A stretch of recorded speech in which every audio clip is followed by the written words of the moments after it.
Thank you, Mayor. Thank you all for the presentations. I'll start with the library. I can't say enough about the Libby app. I love it. It's my favorite. I'm like Councilwoman Sandoval. I listen to the audiobooks, but it's a really efficient and easy way to get access to all the books we want to read.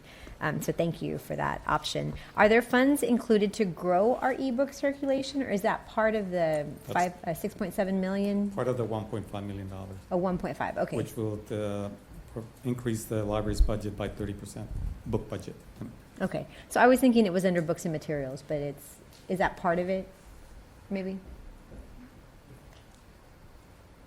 The total book material budget is 6.7 million.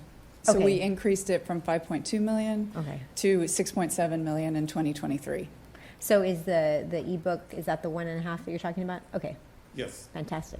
Yep. Because I don't like waiting for my books. That's That's the thing, goal. right? You have to have a license Right, to, we're it's reducing not the just wait time, in the yes. bank. Yeah, no, that's incredible. Thank you. And I'm very glad to see the improvements at Guerra and Great Northwest Libraries. G&W is the library of my youth. It's right across the street from my elementary school. But it's also the closest library for a lot of San Antonians on that side of town. And also not San Antonians, so like a county. They come from down from 471, and I see them at the library all the time. So that's an incredible resource. Petranco's taken some of that pressure off, but it's easier for them just to go down Culebra and go to Great Northwest, so I appreciate that. And then I know that Guerra has had AC issues this summer also, so I'm hoping that some of these funds will go to remedy that, because I was, of course, getting complaints that it was a cooling center, and then they weren't cool there. But Absolutely. I'm grateful to see the improvements made to Carver and Las Palmas. A lot of my residents use Las Palmas, of course. It's just across the border there. But those are also well-used libraries that I think are in dire need of improvement, so I'm happy to see that.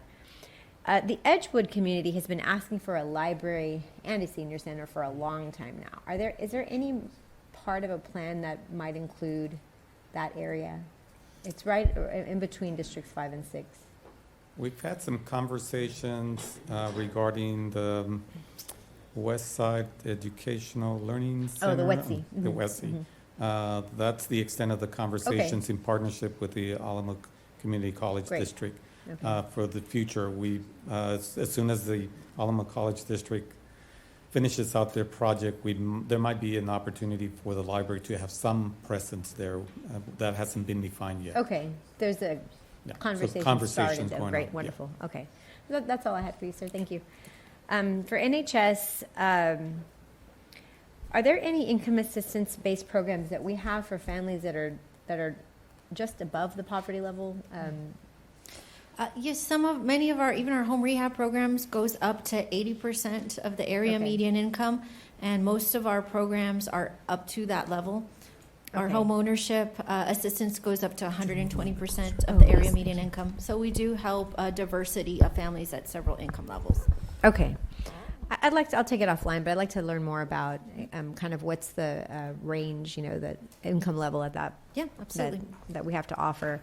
And are there any programs that are aimed at helping teachers or other public servants to get into homes, like first-time home? So not specifically teachers, but we do administer 2 programs that are city employees, so civilians, and we have one, the HOPE program, that is specifically for civilian city employees wanting to buy their home for the first time. We have down payment assistance, and then we have a second program specifically for our first responders to help.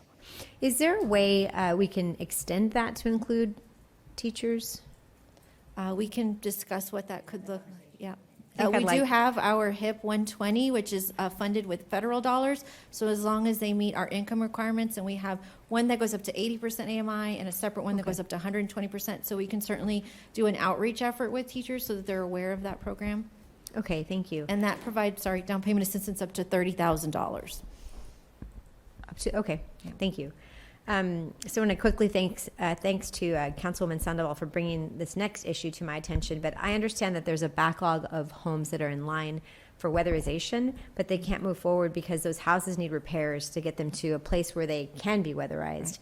Is your department working with CPS to find those, to identify those gaps? Yes, that's a great question. At the direction of, I think you were one of the council members, Councilwoman Sandoval, Councilman Bravo. There were several that brought up the question about CPS energy coordination. So we've contacted them. We've had a really good couple of meetings. We are going to have a reciprocal referral program, so where we can get their backlog of families that need homeowner assistance and home rehab assistance. We'll be reserving some slots out of next year's budget specifically to help those who are interested in going through the weatherization program.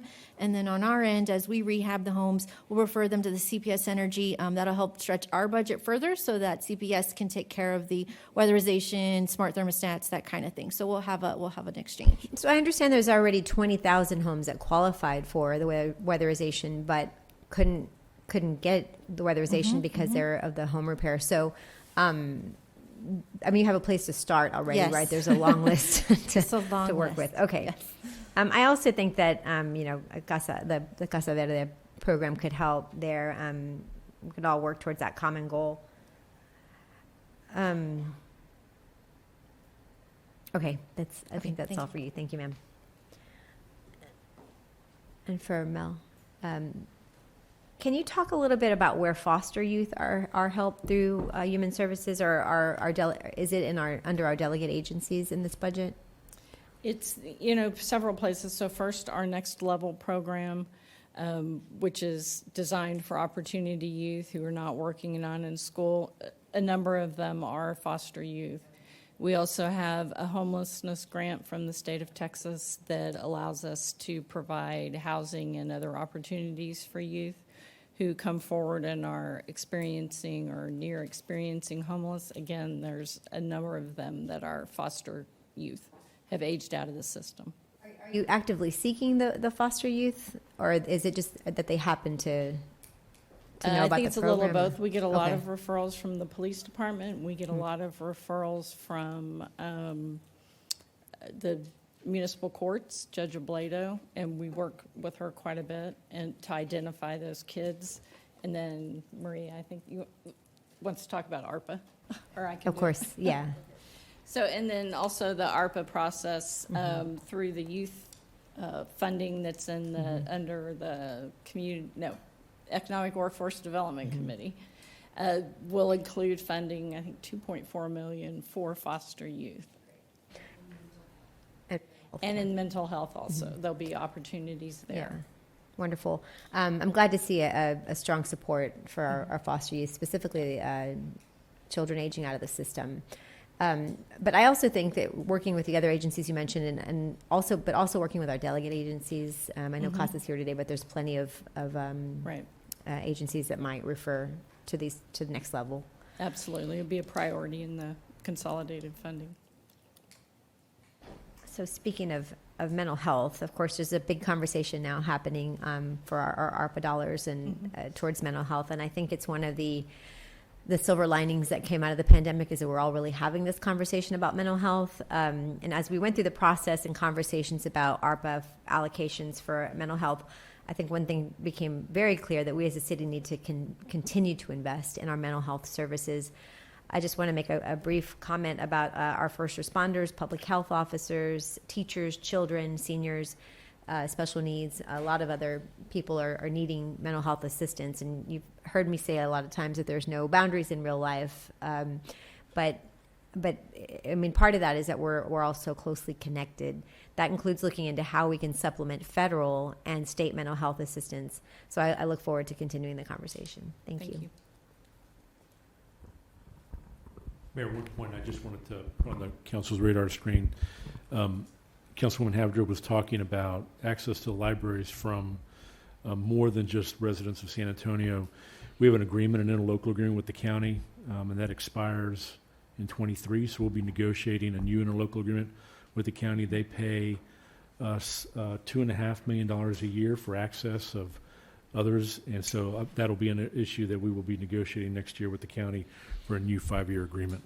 Thank you. And I just trying want to push that number up, to be honest Thank with you. Good point. And the partnership we have with the county, in my district, I mentioned the Petrenko Library. We have a great partnership with YMCA, and the branch is actually embedded in the YMCA facility, and it's a great neighborhood resource. And then, of course, we're talking about potentially doing that at the Wetsy as well. So I'm excited about that.